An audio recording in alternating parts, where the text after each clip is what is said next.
Here are 3 reasons you should stop bulking because you are fat, you got fat, you know you got fat. And I'm kidding. It's more than just getting fat. I made the massive mistake of wrecking my physique, thinking I'm just gonna pull a shizzy and get jacked and lean all at the same time. But you know what? If it's not all muscle, you know, more size equal more strength. Hell yeah, I wanna change, bro. Let's go on this mega bulk. Let's gain 20 pounds.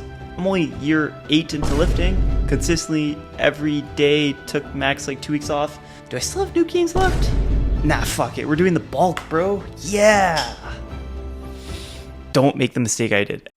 So reason number 3, cardiovascular performance. Super underrated. If you come from a powerlifting background, you probably don't have a great starting point. I for sure didn't. I didn't do my weekly cardio. I didn't do any form of cardio except lifting weights. I'd consider that cardio. I consider taking shorter rests cardio, which I guess it really is to an extent if you get your heart rate up after a certain while. But let's be honest, it's not consistent in your schedule. If you're not feeling it, you're going to take a longer rest. All cardio outside of lifting, I didn't do much of it. And before entering this bulk, I didn't really require it. And so I didn't think much of it until I entered the surplus. Now, after 5-10 pounds, it was okay. It was about the same. I was maintaining, I was fine. After gaining 15 pounds, I started to notice performance issues in the gym, a drop in work capacity, but more so, outside the gym, I was super sluggish doing basic tasks. And that's because I'm literally carrying about 15 to 20 pounds around my body everywhere I go, not just in the gym. And so, yeah, you're going to feel shittier if you gain a lot of weight in a short period, especially if you're in your advanced years of lifting. Now, strictly speaking about training performance, doing higher reps is going to be an absolute bitch. If you're not careful and you're not measuring your stimulus to fatigue ratio, you might be absolutely gassed from doing one exercise. And that's not a joke. Everything preceding that one exercise is going to be like junk volume, because that movement might create a lot of systemic fatigue. And so more times than not, if you feel like your cardiovascular system is dropping off, A, maintain cardio, B, change up the exercise selection so that the fatigue to stimulus training ratio is not going to absolutely brutalize your recovery. Now, point number 2 is pretty obvious: body dysmorphia.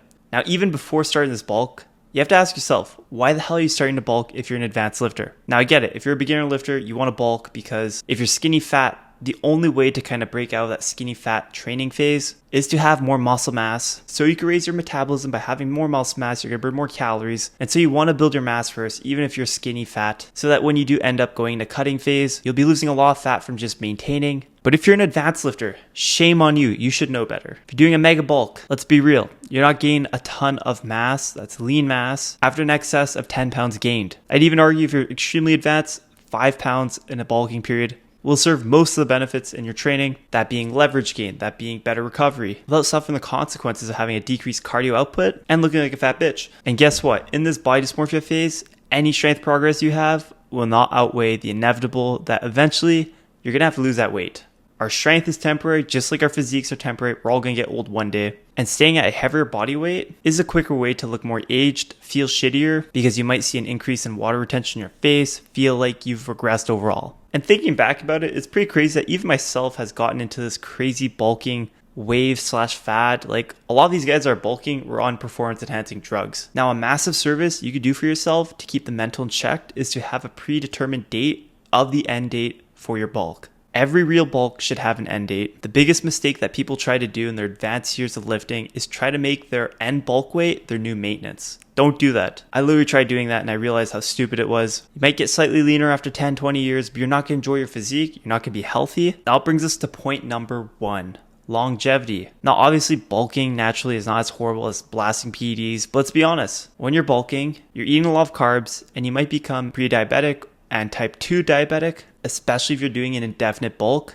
A cutting phase will help reset this insulin resistance. Some call it insulin resensitization period, aka just eating less damn carbs. Another part of the longevity is to analyze, is your goal realistic with the endpoint of your bulk? Are you just looking at numbers on a scale, treating it like a video game where at this point you're just reaching for the XP? It's a grind mindset, but one that might be working against you versus just cutting it cold and saying, hey, I'm cutting it because I got everything that I need out of it and it's time to restart and move forward. When you're bulking, you're not going to be super agile as when you are lighter. And pretty much you're just like an aged version of yourself. Fatter, slower, probably uglier, and you'll probably look a lot younger if you just cut feeling and look wise. You're also not going to enjoy the physique because if you're at the 18 to 20% body fat range, year out, going down to 12 to 15% body fat, you can still make the muscle progress while being able to enjoy the prime years of your physique versus being asked if you actually work out or not.